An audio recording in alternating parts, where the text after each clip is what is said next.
Why, hello, and welcome to issue 650 of Geek in the City Radio. I am one of your hosts, Aaron Duran. I'm one of your other hosts, Spinarita. And I am your other host, Cable Hashitani. We are off to a killer start. What's happening right now? I have no idea.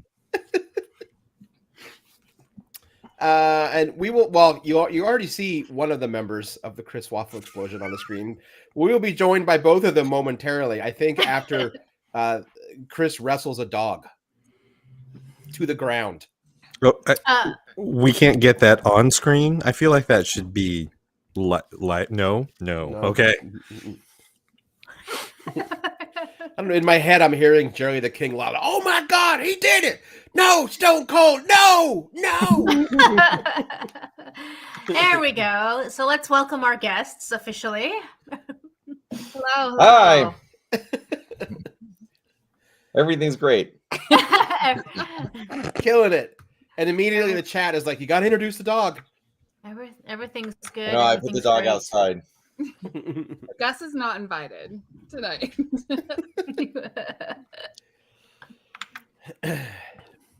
Because they have strong opinions about nerd topics and geek topics. Right.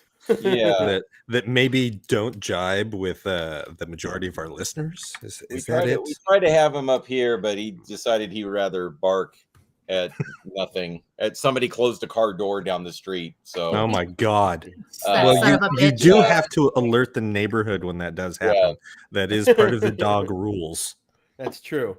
If you're a dog and you hear a thing, you have to tell all the other dogs that are in earshot. I just now like the idea of the dog having like super contrarian geek opinions. Like just going to the mat saying that Back to the Future 2 is the best of the series. No, it's like he does CrossFit, and so once he heard people were listening, he was like, I have a lot to say about what I do.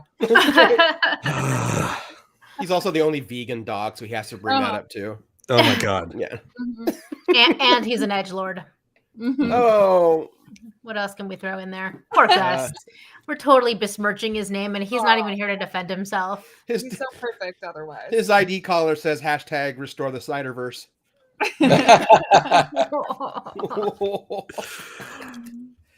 Oh. I think that's it. I don't think we can do any better jokes than that. That's right. Good night. Good night. Friends. It's been great. So we've got Chris and Sarah. You guys are on not only because you're awesome and it's fun having you on, but you guys have a new album coming out. we do. Yeah. This Friday of when we're recording this. This Friday? This coming Friday. Yeah. Yeah. Really exciting. Months in the making. Months in the making. Yeah. What's Finally gonna be birthed out of the media birth canal, Oh. released to the world. Right. So I mean, before the album is born, let's talk about how you conceived it. Well. Yeah. I did not. I was not there for the conception. Yeah, I was by oddly myself. enough. I was by myself. Perfect. This is on. No. So let's go back a few years to the beginning of the pandemic. Sarah and I had some trips planned that were shut down. Everything was shut down. Remember, there was just 2 weeks to flatten the curve. We did it. And so 2 weeks was all it took. I thought, everyone. shoot, well, everything's closed. What should we do in these 2 weeks? And so we made a funny rap song, which was very topical at the time. It was about the Tiger King, Joe Exotic. And so that took 2 weeks to make that song and put out the music video. And unfortunately, the pandemic continued. And so, but we had so much fun. Well, and all of like the Mega Thruster shows that were planned for the summer got shut down, and it was using like creativity as a means of surviving. You know, we're both, as you all know, both incredibly extroverted. So being in isolation for a period of time was super difficult for us emotionally. And so it was like creating music was a way for us to get through it. Right. Yeah. Yeah, so we made a couple of more over the summer. And then the following year we decided I just kept writing. And I thought, well, maybe it would be fun to do this. We could see if we could fund a Kickstarter, and we'll just put out a real professional sounding album, better than kind of what I could produce here in my home studio. And so we did that, and it was very successful. And then over kind of the winter, I wrote a bunch of songs, and now it's here. So what? No, go ahead, Bean. Take it. I was like, so our listeners would already know your band Mega Thruster. That is not a rap band. No. So what made you decide to change it up? I don't know. I've been doing Mega Thruster-ish type of songs and that kind of performance for a long time. Over 20 years. And so part of it was just the novelty of doing something different, I think. We're not great rappers. Medium minus. But I think part of it was just the novelty of it. And I think too that he, as a bass player, when you only play bass and you can't meet up with other people that play other instruments, there's only so much music you can make that's only on bass. And working with Bill Beats and using his music was a way to collaborate, because Nick brought something, Bill Beats brought something, and Chris could play into it. And so it was like a way to collaborate when you couldn't actually be in person with other people. And I know that Joel from Mega Thruster and Chris often tried to collaborate in the early days, but Zoom wasn't as ideal as it is now, and there was a delay, and it's incredibly difficult to collaborate musically when there's any sort of delay. So this was a way for collaboration to happen and having more music than just bass while still being in isolation, right? Yeah, it's very true. Very true. Plus, rapping is fun, and it's cool, and it keeps me young, makes me hip. Our teenage daughter played it for her friends last night, and she said that her friends thought it was cringe, but still slapped. But my bars were still slapping. I believe that's pretty high praise from a teenager, right? Yeah. I really enjoy that you say that it keeps you young. Rapping keeps you young and hip, because I feel like a lot of your content on this album is very specifically about how not young or hip you are. And I do mean that like in a relatable way, because I've never been hip and I'm no longer young. We thought our best approach would be to call that out as much as possible, so there wouldn't be any confusion when the album came out. They're like, do those people think that they're young and hip and that they're good rappers? So we really tried to make it clear that we don't think that. We're just having fun. Yeah, we're in on the joke. And I think too, like, we're actually both super big fans of hip hop in general.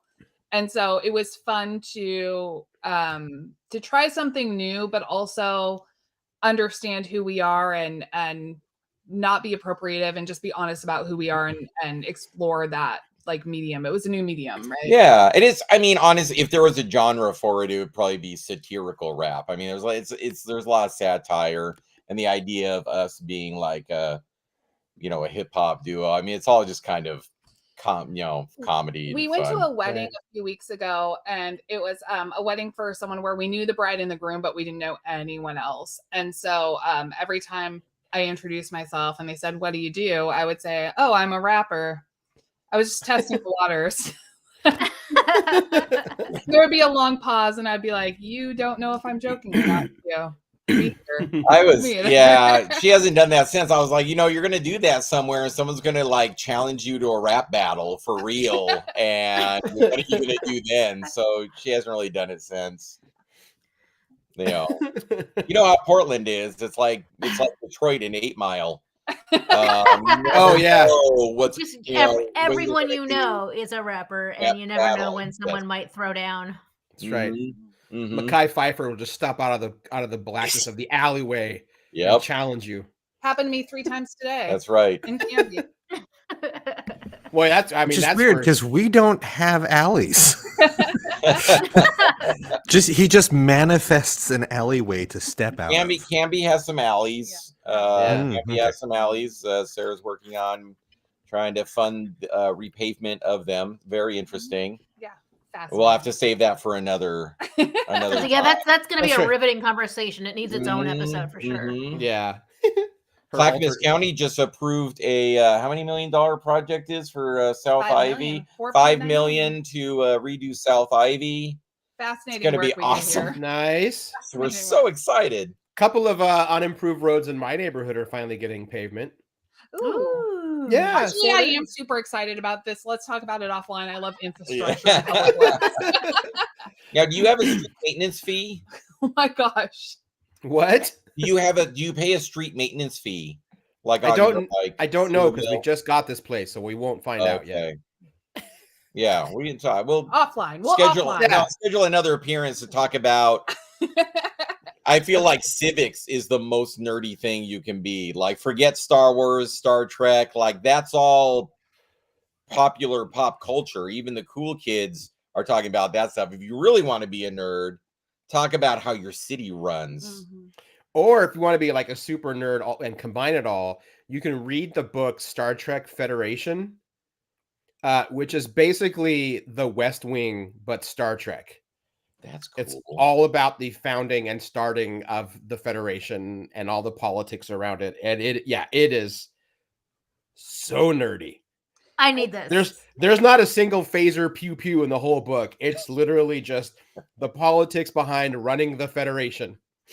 I'm going to read it and then we're going to have a drink and I'll be like, this is what's true and what's not true. And this is real life. We're going to talk all about it. That's right. Someone's going to make a whole podcast about just that book. I listened to it.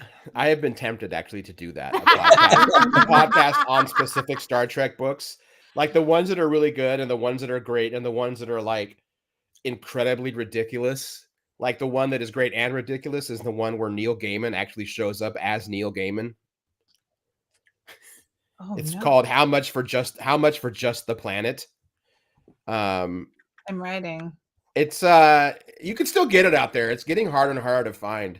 But I think Neil Gaiman and I want to say Ursula Le Guin both also appear as themselves in the book. It's an interesting book. Anyway, back to rap.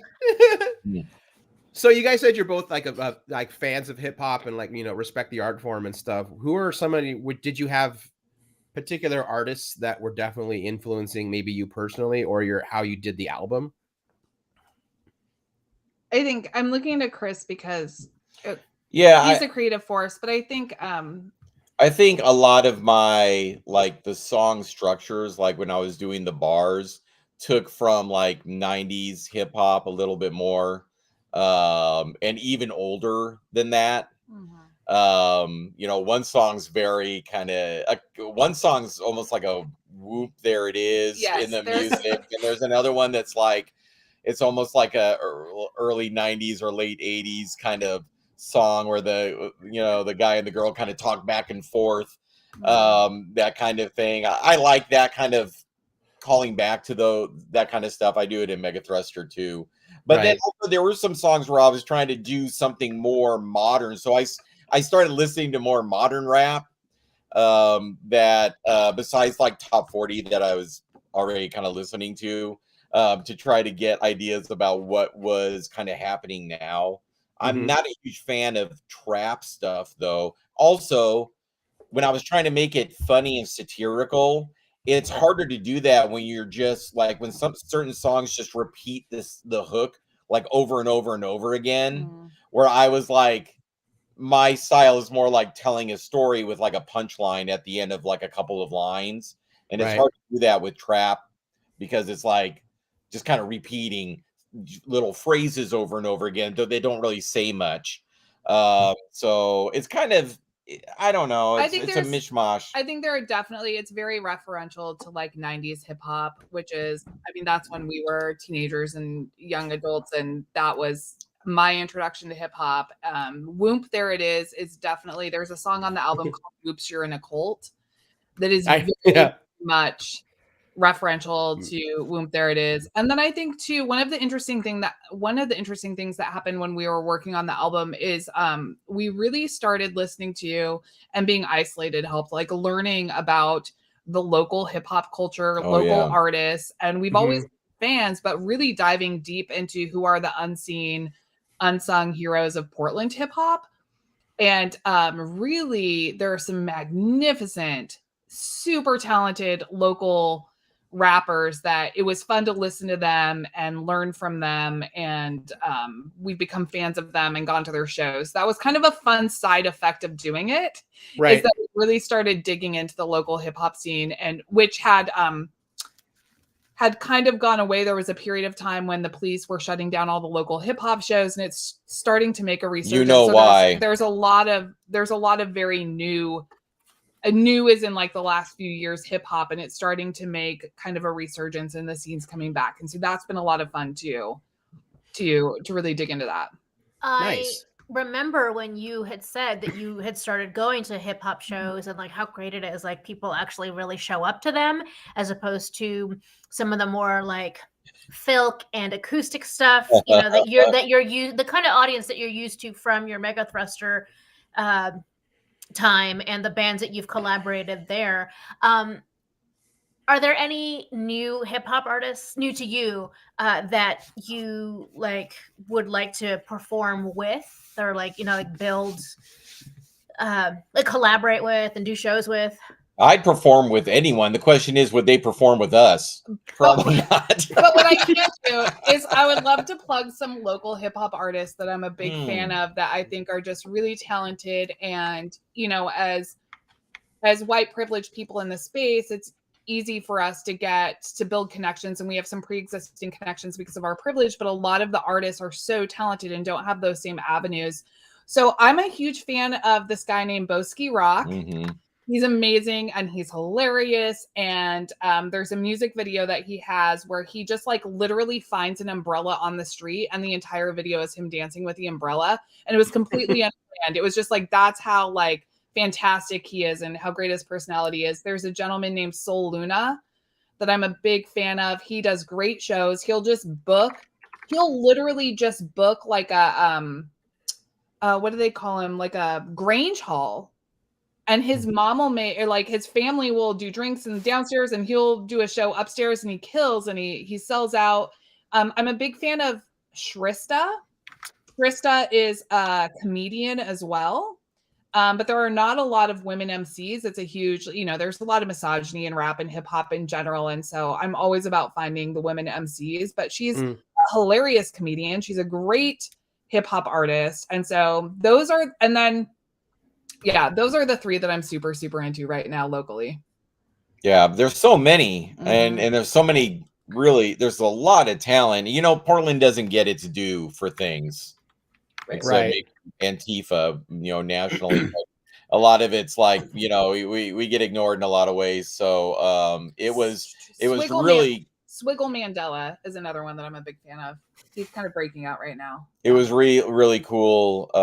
You know, we're kind of being down in Canby, we're kind of isolated from that. And so it was really cool kind of researching that and starting to go to shows and meeting people. And it seems like a really cool scene. Yeah. There's a lot of great talent here for sure. Nice. Awesome. And then of course you have your connections with the Seattle nerdcore scene. And then primarily you worked with Bill Beats, and then at least one track features Shubzilla, who listeners have probably also heard of. I'm pretty sure we did a review of at least one of their albums. So, so I expect all you nerds to know there will be a test later. They're so good. Both of them are so good. I'm like Shubzilla's biggest fan. I love everything about her. I love her flow.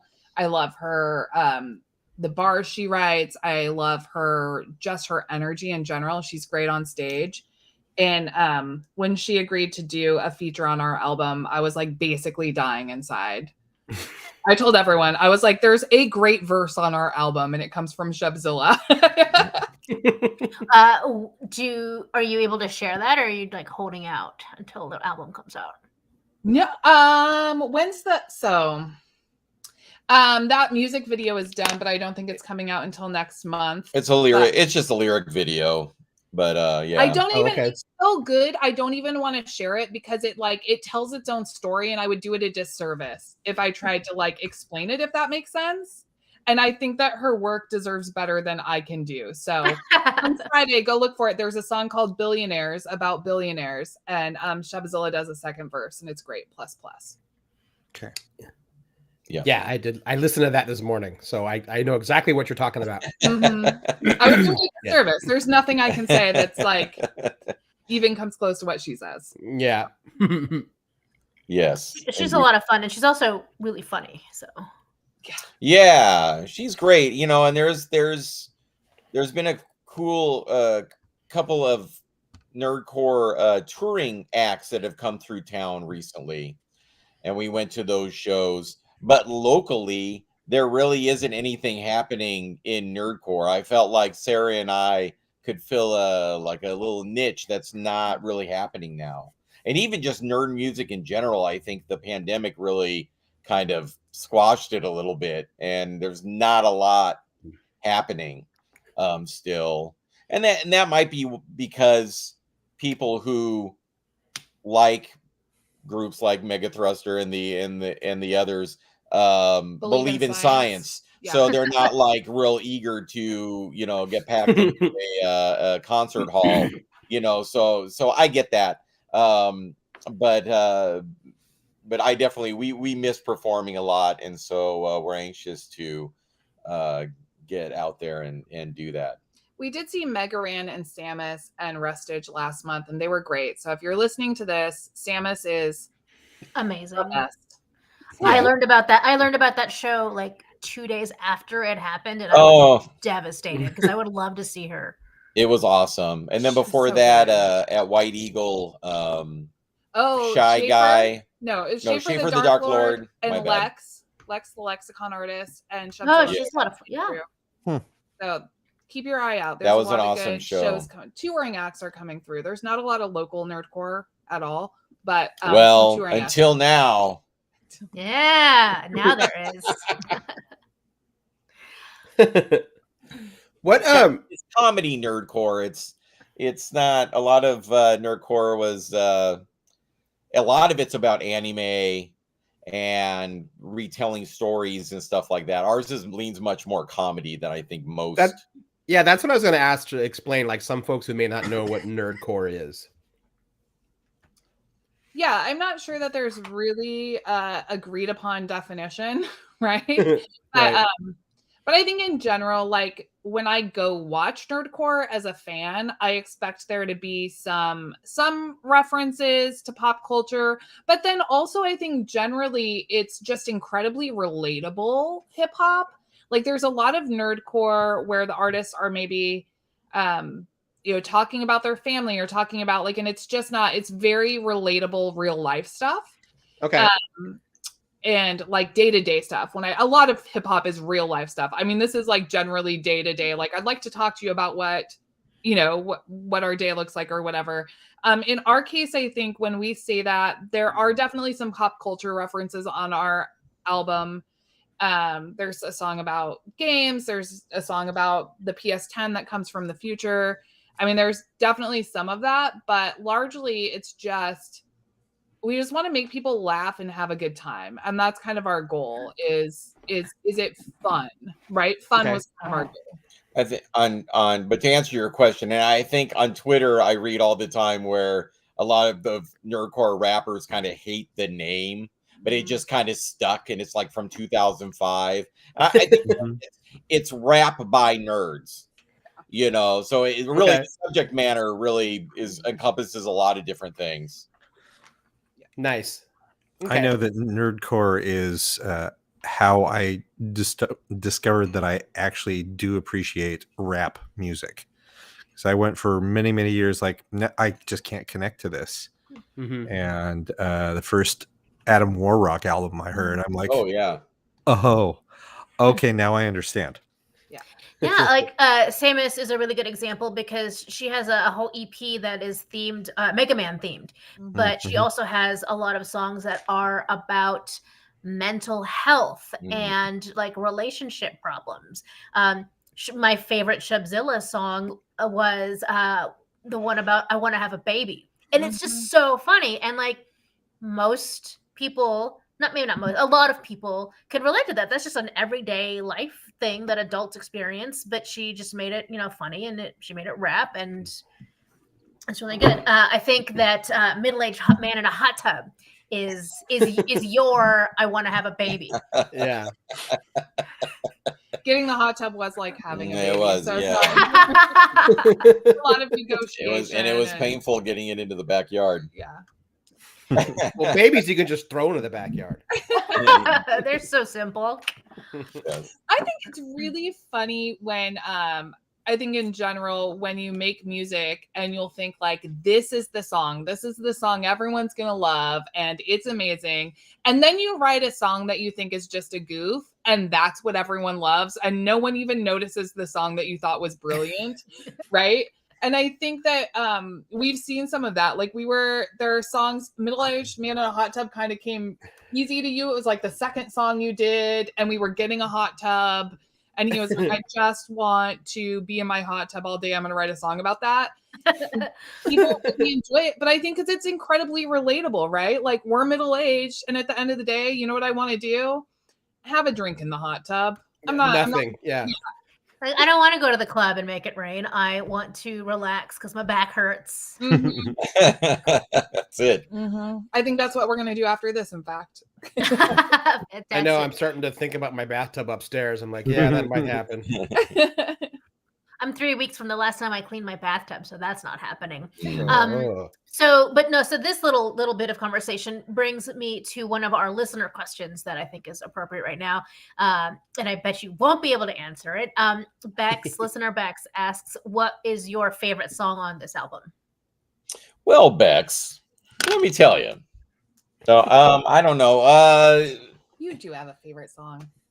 Well, do I? Yeah, I will tell you my favorite song. My favorite song is Keep the Bar Low.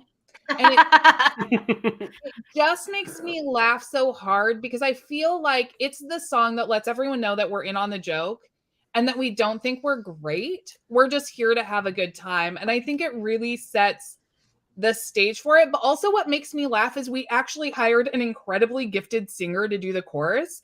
So we have this medium minus level rapping. And then this woman comes in and Dua just Lipa's slays. like on the track. Like, what is this? The dichotomy between the two, it doesn't matter how many times I listen to it. When she starts singing, I'm just like, this is amazing. It's a strong start for the album, and I can only assume that you're going to, when you do live shows, you'll always perform this song first because it's already set as though it's you're performing it live, and so that's 1000%. That's Chris's pre-Mega Thruster band had an opener called "We Suck Live," and so it's kind of that for the Chris Waffle explosion, just like letting everyone know. Yes. Like if we're all going to start here together and we're going to set the same expectation, and that is to keep the bar incredibly low, but we'll all have fun along the way. Yeah. When I came up with Keep the Bar Low, it was like Walk Hard, the story of Dewey Cox. Like I was like, what I was trying to say was, I was like, we suck live. It's like you watch us, and it's like keep the bar low, and I was all keep the bar low, and it's super catchy. Yeah. You have my favorite. I have two. I'm looking at the track list here. I really like What's a Naruto. There's a really big trend right now in nerdcore where it's just all about anime, and I don't keep up on anime at all anymore. I used to when I was younger, And so I did kind of like what's the pendulum swing way the other way, where you don't understand anything and don't know what it is. And I like the music on that one, and it's a lot of fun. But I probably I wrote a song about kind of using the trope of like the greatest MC of all time. And it's called Waffle. And I like that one. It's like self-depreciating, but I still think I'm the greatest, even though I'm the worst. I can't even really describe it, but and it has some of my best rapping on it too. So I like that one. It's got a sample from one of my favorite songs from when I was young. But I'm not going to say what it is because we've cleared no samples. It also samples, I will say this is, I think, genius. Oh yeah. Anything that's said in a public meeting is public to use. And you know, in our time, sometimes people come to public meetings and talk about us. And so Chris, in the city we live in, Chris sampled one of our not biggest fans to open the song. And I think it was, I found it a very brilliant way to take power back. To just be like, oh, you think this about me? It's going to open my song about how great I am. When I watched the meeting and saw that he like got up in front of everyone and just railed on about me ruining the city, I was like, yes, I'm gonna put that in the song. So I was like writing the song and I was like, oh my god, perfect. That's my second favorite part about that song. He made me sound like I was some kind of like, you know, crazy guy is gonna come and destroy the city. I'm like, wow, he makes me sound like I'm really powerful. With your army from Portland. You're like, he's turning you as like you're the can-be Lex Luthor. Yeah. No, I was like, cool. Put that in. Oh man, everything you say being public. I remember that when I worked at the city.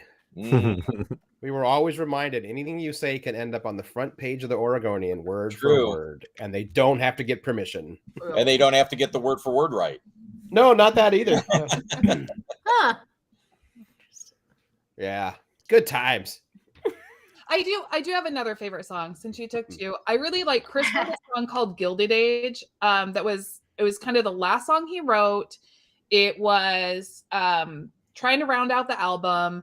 And so there's a little bit of class warfare on our album, but that song, I just think it says something that I love that he says. I just love that he says it. I'm not even sure I could really describe it as hip hop, but I guess it a little bit is. But it's about the idea that we're basically re-experiencing a Gilded Age.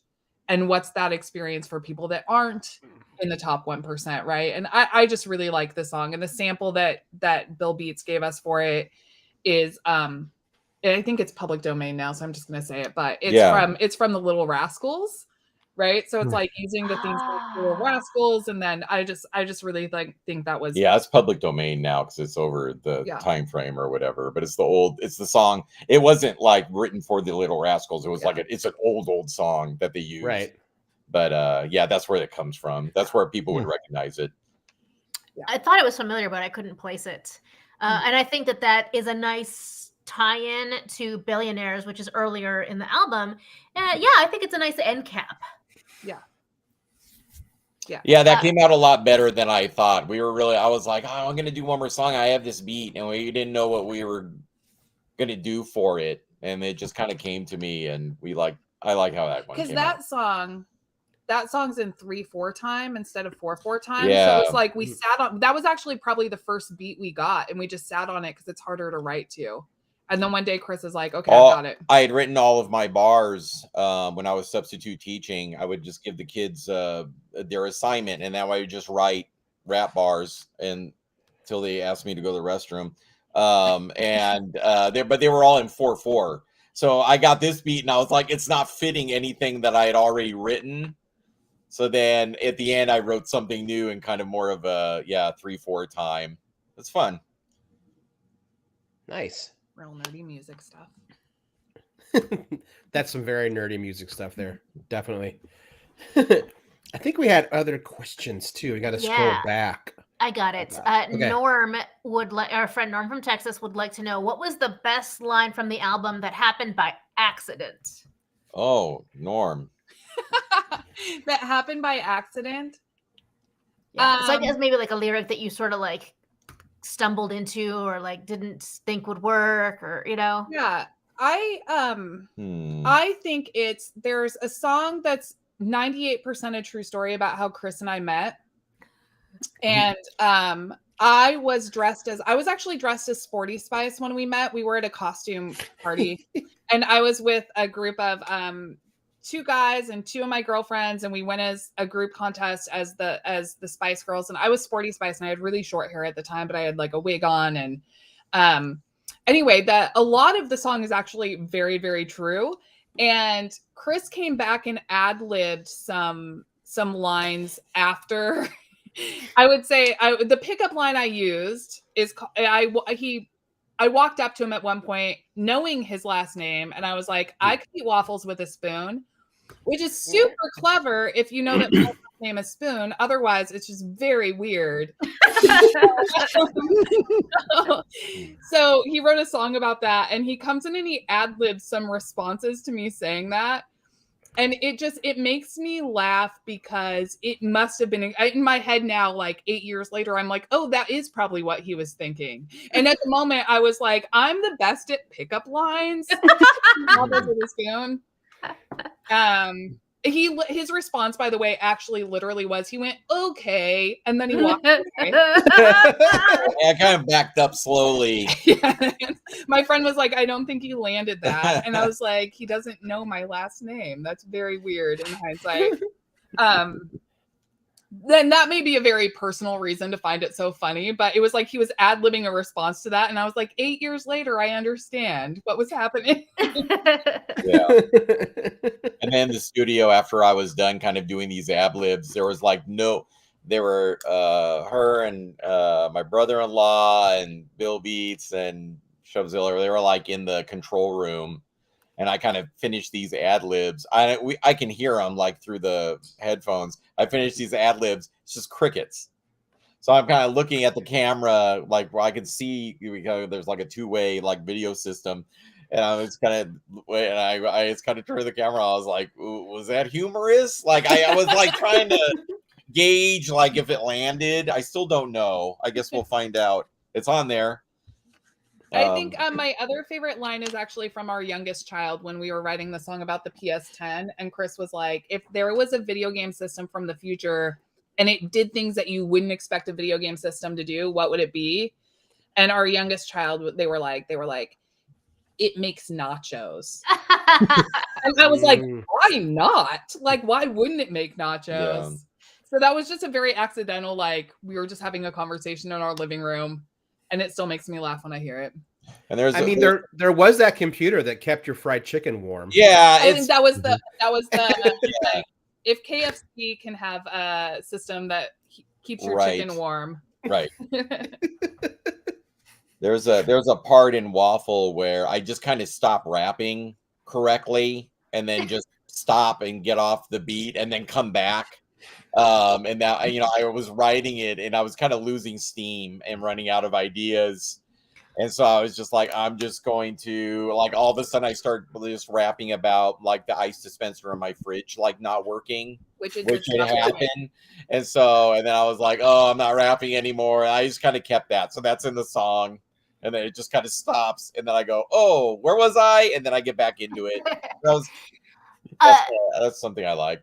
On the track, it feels very real. Like I know your laugh, and I know, like when you kind of get a little bit sidetracked. So, so I'm curious, like how many takes did it take you to get it? That was the one take. There was one take of that. And that was it.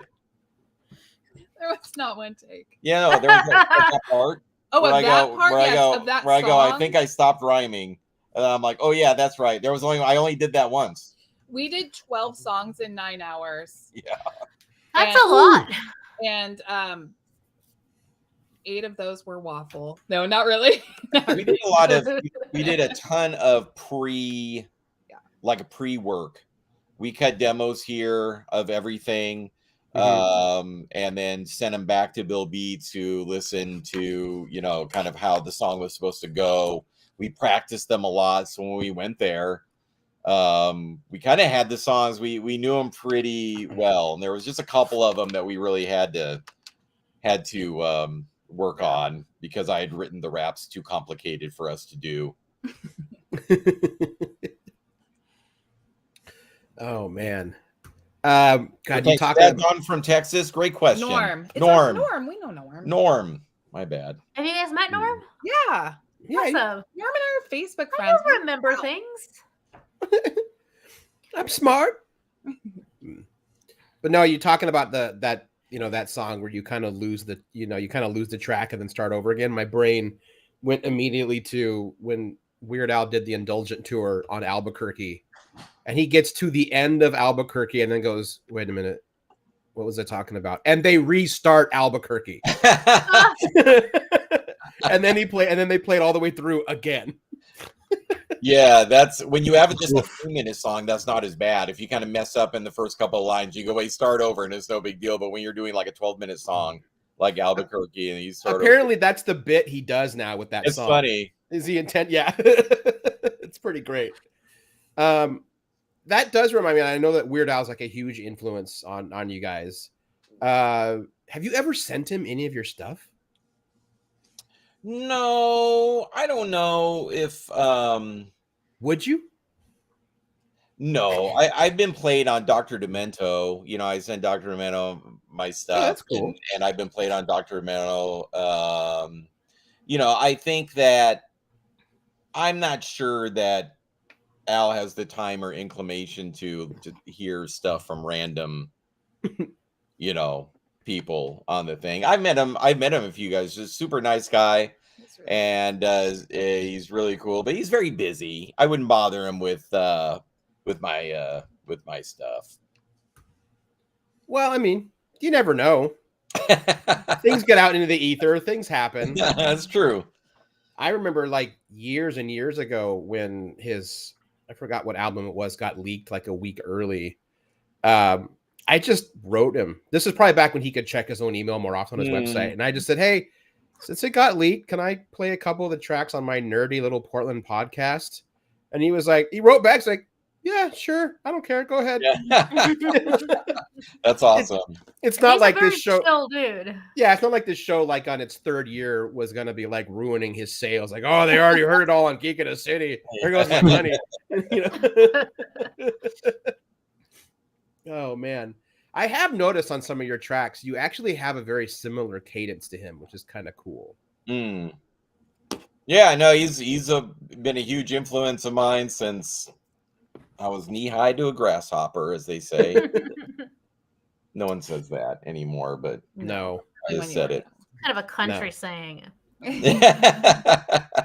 That's very much something a middle-aged man in a hot tub says. I have a lot of dad phrases. Do either of you have like a holy grail nerd subject that you want to do a song about and you haven't been able to crack it yet? That smile says Sarah does. Yeah.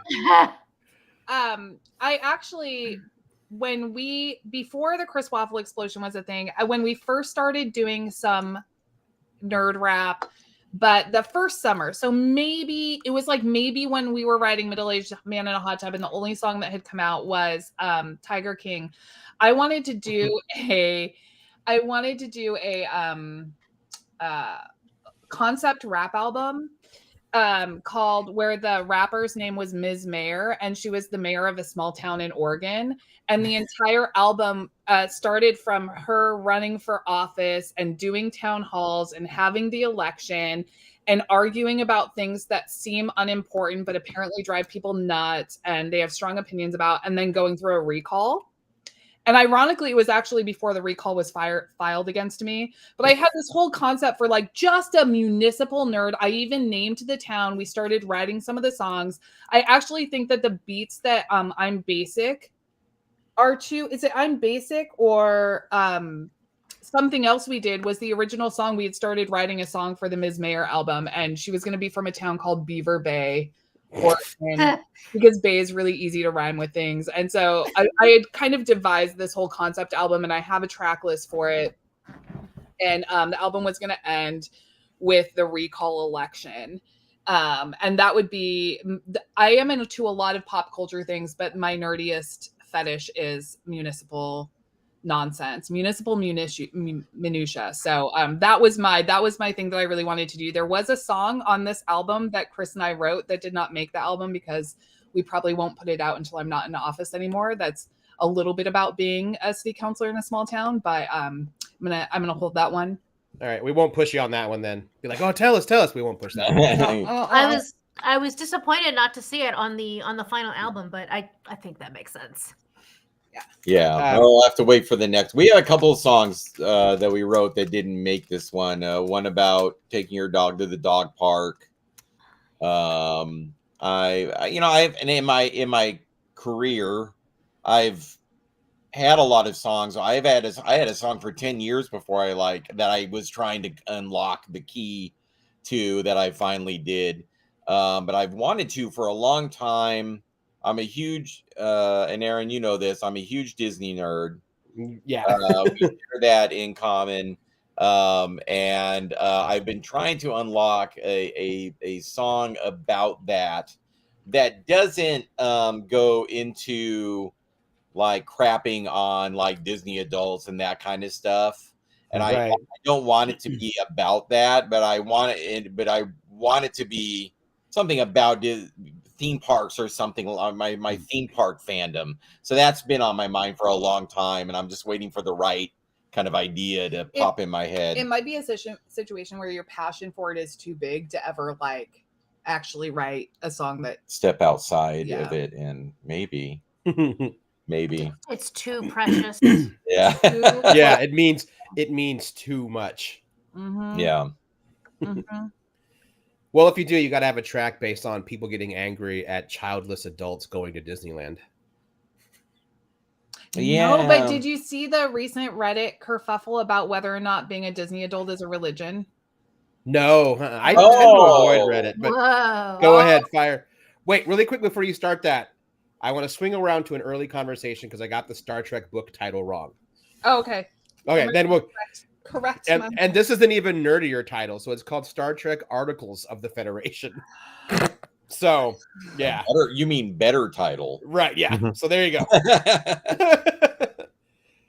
I was rereading the description. I was like, oh my God, it was so good. Now I remember it all.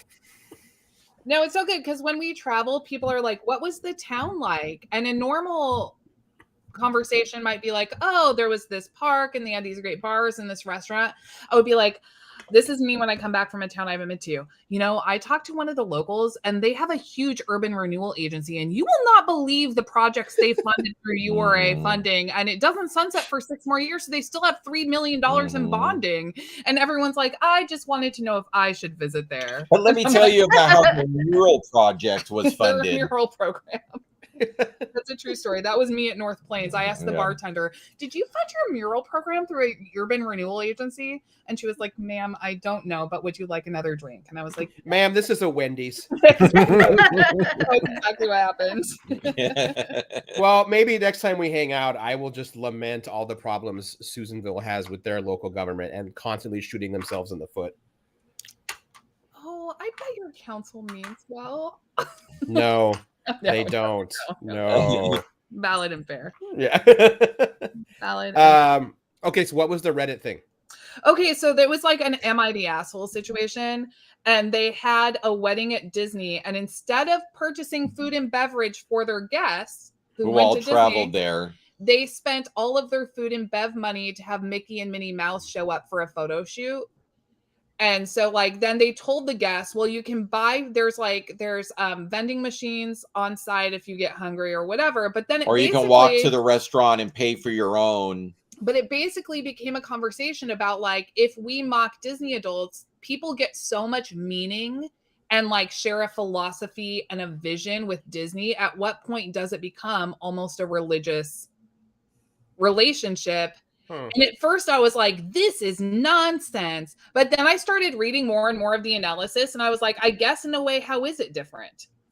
If your whole life is built around it and the vision. And so then I was having a little bit of a crisis because I was like, I don't want to believe this is a religion, but also I don't really find a lot of fault. And she's like a PhD candidate in like religious studies. Yeah. and she's doing her thesis on it. And I was like, I don't see as much fault with her analysis as I was hoping to find, and I'm uncomfortable with everything happening in my mind. All right, I might go check it out.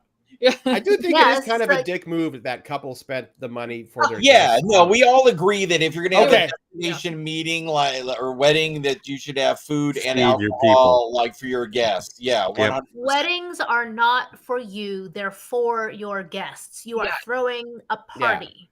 That was not It is these to people. commemorate something about you in your life, but it's a party for the 15 to 500 people that you choose to invite, and you need to care about them more Yeah. than you That was care that about was part of the yourself. analysis.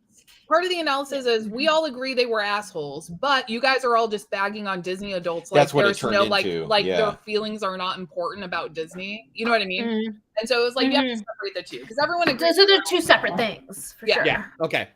You want to know how much it costs to have strangers dressed in the official Mickey and Minnie outfits come to your wedding reception For 30 minutes. for 30 minutes? Yes.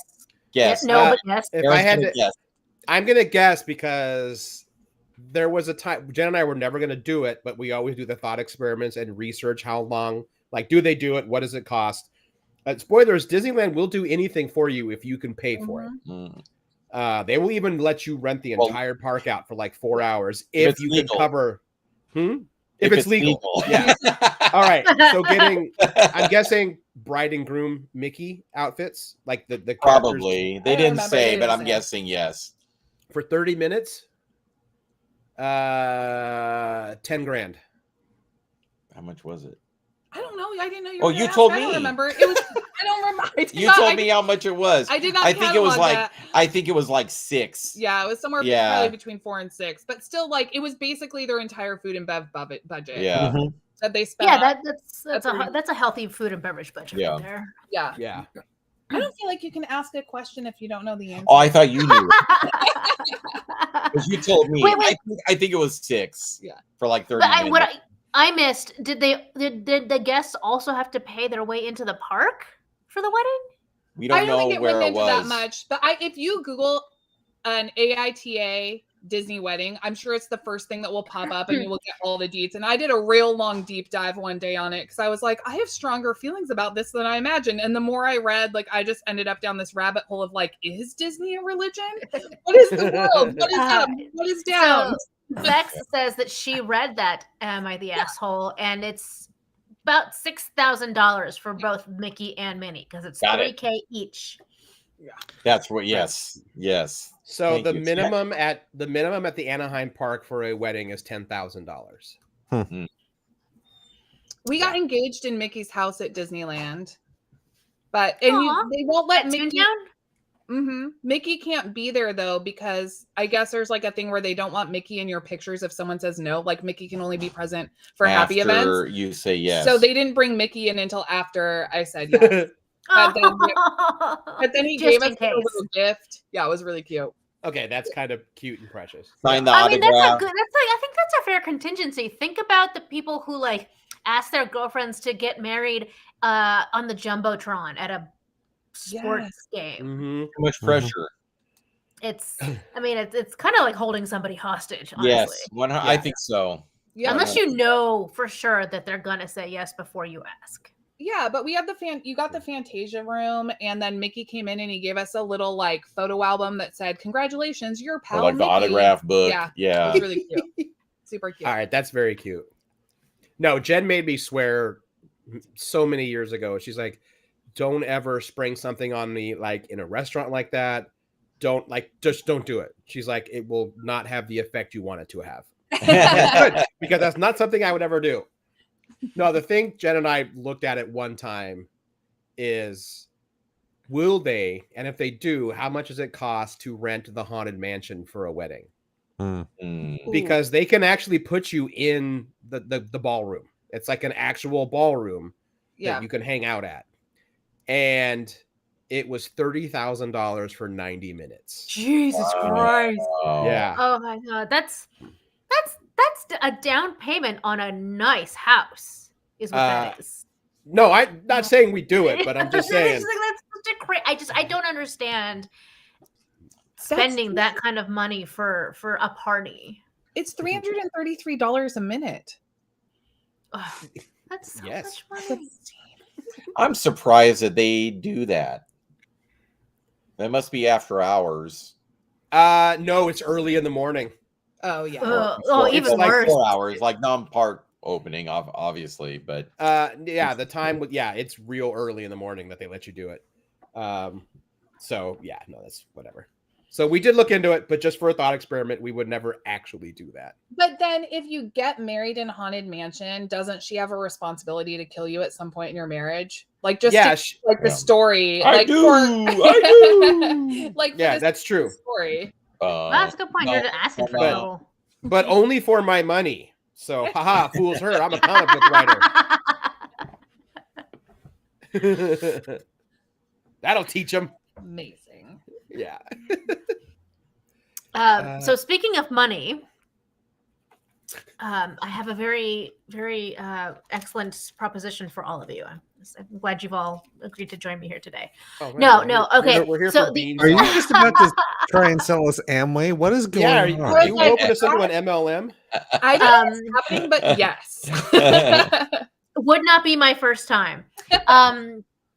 No, so the album comes out on Friday. That's this Friday, the 17th. Now, and it's on Band. I just wanted to say it's on Bandcamp.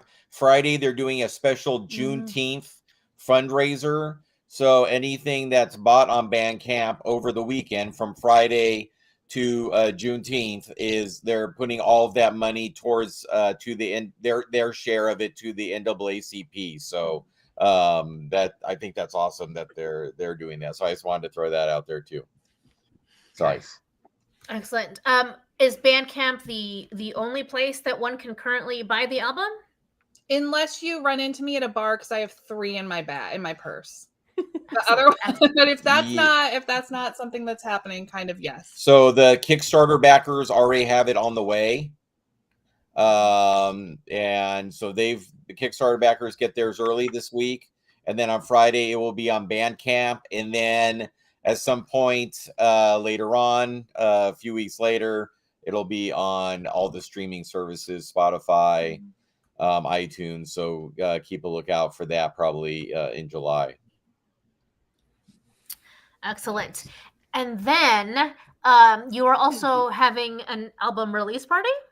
Mm-hmm. Yeah, like all great bands, we're doing our album release party 2 months after our album comes out. Just with life, we have 4 kids and a college graduate this month and a high school graduate this month. And then we're trying to be super COVID cautious right now. So we're doing our CD release party in August 27th at Dante's. My good friend Daria is going to host it for us. And then Shubzilla and Bill Beats are going to come down and play. And my brother is actually a really funny stand-up comedian. And he's going to come do a bit. And I'm hoping Daria will do some storytelling too. I need to talk to her about it still. But yeah, that'll be August 27th at Dante's. And you can get tickets on Dante's website now. It's $10 advance, $15 at the door. Yes. Nice. And what day is that again? Sorry. What was that? What day is that again? Saturday, August 27th. Okay. Cool. And then this Thursday, we have a new music video coming out for What is a Naruto? The answer is I'm still not sure, to be honest. But then Ezra tried to explain it to me. Yeah, it's really more about our trip to Japan. That we spent 2 weeks in Japan. It's really more of a song about our trip to Japan, and then all of a sudden it's like, by the way, what's this anime? But do you want to? Because we're old and out of touch. That's the theme of the album. Here's something super adorable that happened in Japan that's vaguely anime related, though I don't think Pokemon qualifies as anime. Does it? Is it not? Technically, yes. Technically, yes. Yeah. Okay. So we stayed in Tokyo in Shibuya for about a week, and then we stayed in Osaka for about a week on Dotonbori Street. And then when we at both places we had like a home bar that we would go explore the country during the day and have experiences. And then we ended our night with a nightcap at a bar very near where our Airbnb was. And the bar in Tokyo in Shibuya, Akira was the owner of the bar. And he had a child about the same age as Ezra. And we were in Japan when Pokemon Sword and Shield came out. So for Ezra, we got the Japanese sword and shield dual kit that came with like limited edition figurines and an art book, like a Japanese art book about the art of sword and shield. And I brought it back to the bar at the end of the night, and Akira was like, "What'd you do today? Like, what'd you get? Show me your fun, like, Japanese stuff." And I showed him, and he had no idea that Pokemon existed in the United States. He was like shocked that we knew what Pokemon was. And I was like, I cannot explain enough how big Pokemon is America. And then he told other people at the bar, like, these Americans know what Pokemon is, and they're buying Pokemon stuff. And everyone at the bar was like shocked. It was very fascinating. Wow, that's crazy. And haven't we had Pokemon for like 25 years? That's why I was like, oh yeah, no, like Pokemon's a thing. And they were like, my children love Pokemon, but we didn't know it was in America. But yeah. Anyway, fun fact. What was your proposition? Wow. Yeah, you had one. No, that was just me making a joke about speaking of money. The album. Oh. Gotcha. Although okay. I have a proposition. Oh. That now we're getting considering somewhere. that the live show will be in August, on August 27th at Dante's on a Saturday, we should probably have you back on that week to remind everybody to come see the show at Dante's. Oh, that would be awesome. We'd love to do that. And Eric, if we all talk about that now, maybe we can Eric get that can scheduled. bring his like municipal bills, and we can go and see what's on them. Yes, and, like, yes, where the money's being allocated, and if there's a park fee, park maintenance, and all that. I'm scared to rap in front of people. I've only done it not in front of people or in front of kids, so it's going to be a new thing for me. I thought that you had to be fine. We played at Books with Pictures. Yeah. You rapped in front of a bunch of people at Books with Pictures.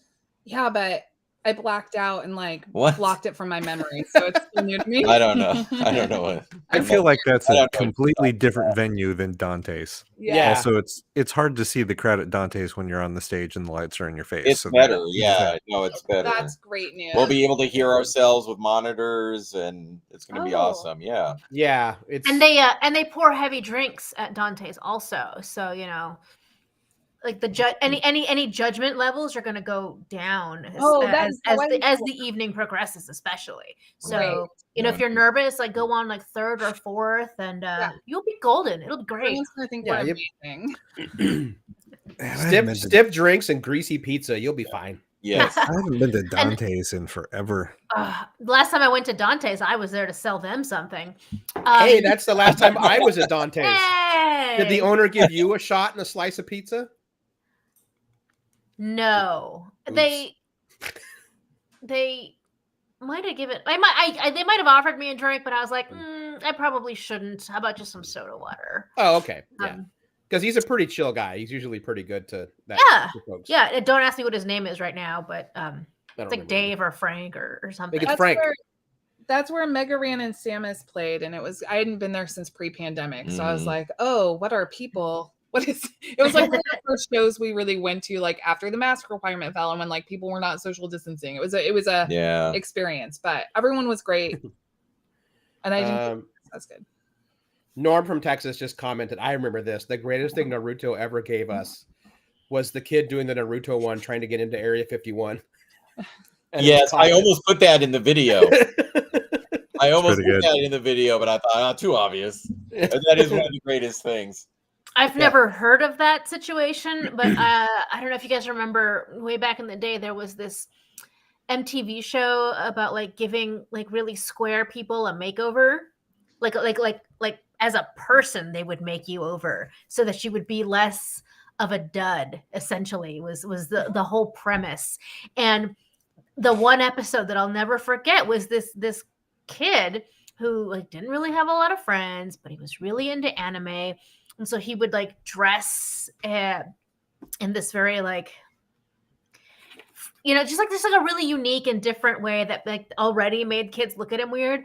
But then he would hang out at school and run just like for fun, run around doing the Naruto run. And so there's like just like footage of him running around with his arms all weird. And, you know, and he didn't understand why he didn't have friends.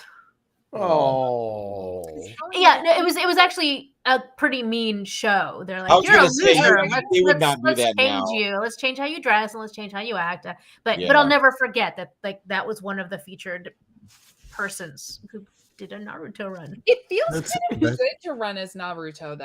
Does it? I've never tried it. Well, I want Okay. everyone in the we next gotta 24 lean hours. forward and put your arms out like this. No one has to be watching you. You can do it when you're by yourself. Just do it, and afterwards you'll be like, "That felt pretty good. I didn't hate it." The judgment's the worst part. So I will admit I did do it into a pool. There you go. I just left off the edge of the pool. It was great. With your arms It was- behind you? Yes, don't touch me. I feel like that's exactly how you land face first in the water, and that does not feel good. You would be correct. That's the thing I don't understand about the Naruto run is like what does it give you or what do you gain by doing it that way, right? Like every What form does it give Naruto? He it makes you feel like you're going significantly faster than you are, and I can't explain why. It's like you're more aerodynamic, but you're not actually going faster, but you are trying harder.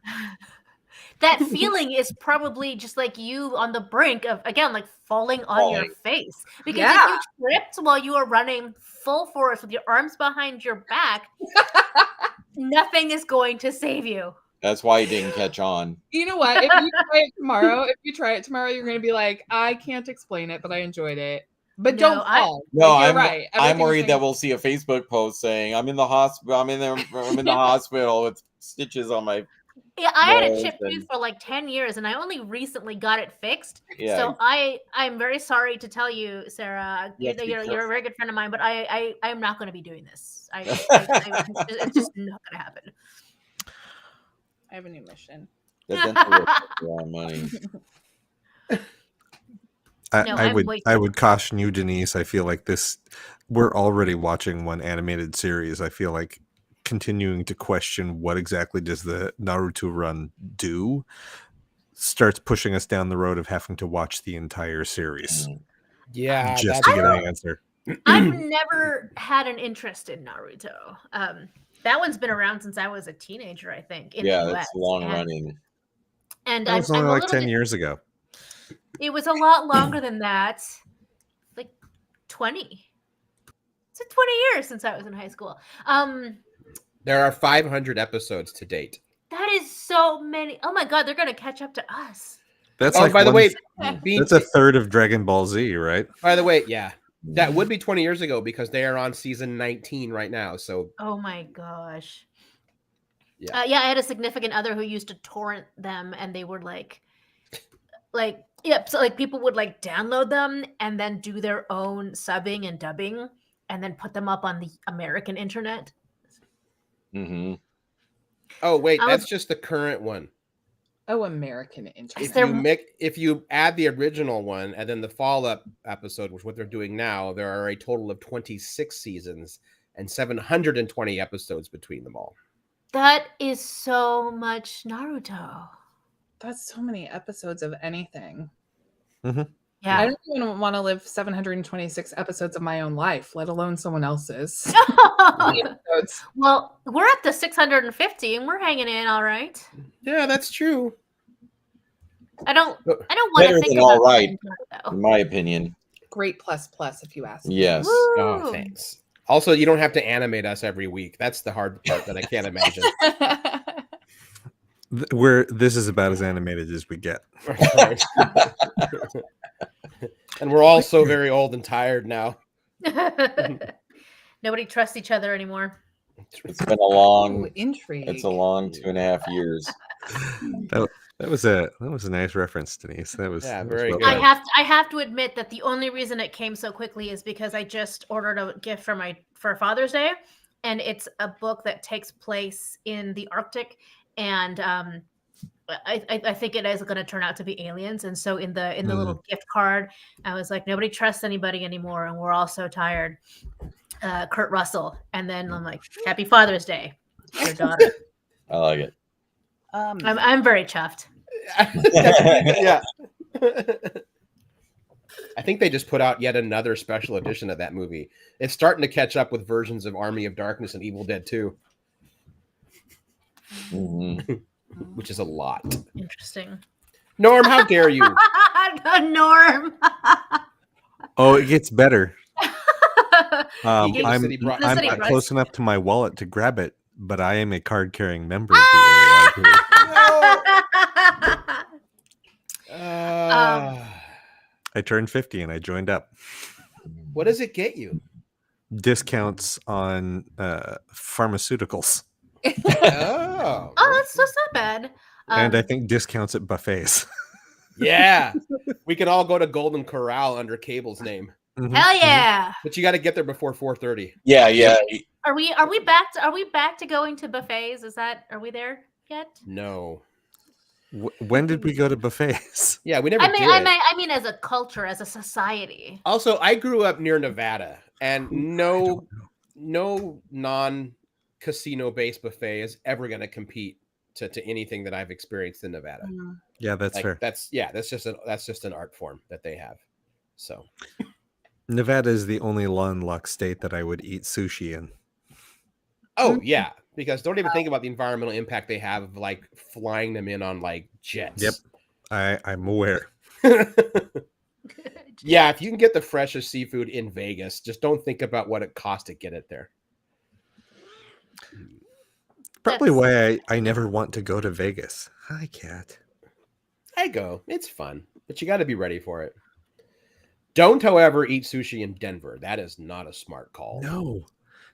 Never eat sushi in any landlocked state. Except Nevada. And after you hit, except for Nevada. And after you hit a certain mile threshold from the ocean, nope, no more sushi. I feel like there's a graph about this somewhere. Mm-hmm. Yeah. It probably overlaps with the new. Nope. I'm not even going to go there. Sorry, that was politics. That was politics. I don't even want to get into. But look at the smile on Sarah's face. She really wants to know what it was. It's the new essentially it's the new border, like 100 miles from every border around the country. Oh, I read this. Yeah, you can just like have border patrol agents knock on your door without a warrant and then invade your space. Yeah. Yeah, it's 80% of the population lives within that 100-mile interior border. Yep. Dear America, defund the border patrol. Yeah. 100%. Also, fuck borders. Bean looks very confused. No, this is upsetting in a way that I do not have words for right now. I literally cannot form sentences about how this makes me feel. I believe the phrase that you're looking for is flames on the side of my head. Yeah. And fuck the border patrol. Yes. Anyway. I know we gotta start wrapping up here.